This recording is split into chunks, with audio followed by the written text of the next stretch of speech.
privádzajúci ďalšiu pechotu na boisku. No a teraz môžete krásne vidieť, ako sa rozvíja sovietská a rumúnska pechota do jednej obrovskej, niekoľko 100 metrovej dvojice.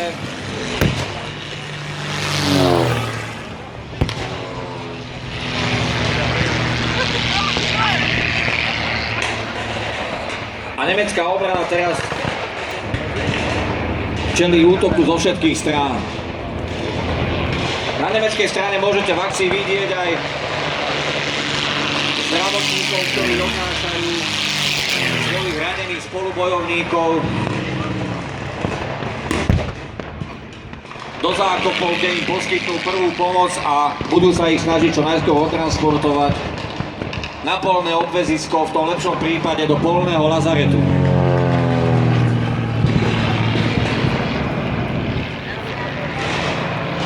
No a nemecký veliteľ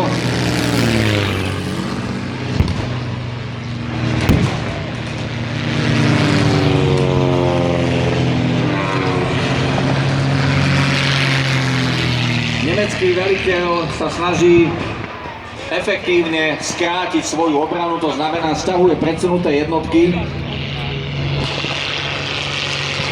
a snaží sa vytvoriť palebnú prevahu tým, že ich sústredí do takých uzlov palebného odporu, pretože prichádza práve v tomto momente asi o svoj najsilnejší tromf, o samohybné dielo, o štuk, z ktorého motora sa valí čierny dym.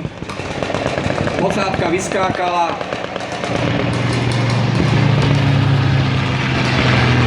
a dielo si to ešte šinie pomaly vpred.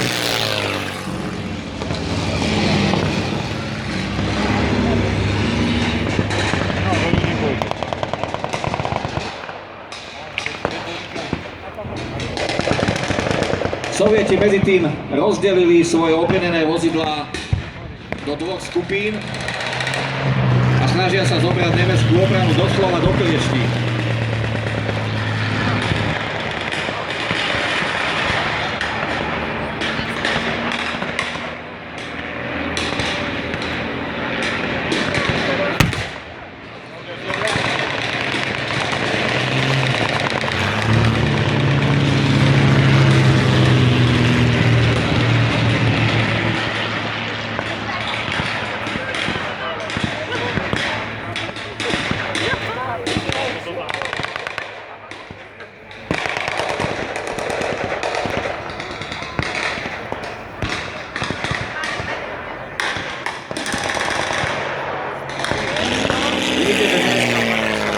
Postupne zatláčaná do svojich pôvodných obranných postavení,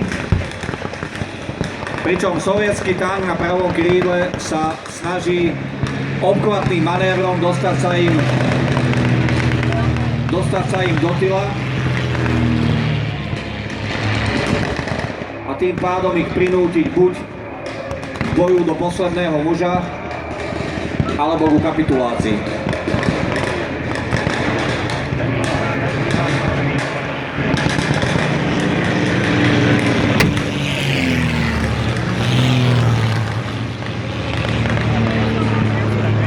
Nemecká a maďarská pechota počas bratislavsko-brňanskej operácie nezriedka musela plniť takúto nepríjemnú úlohu,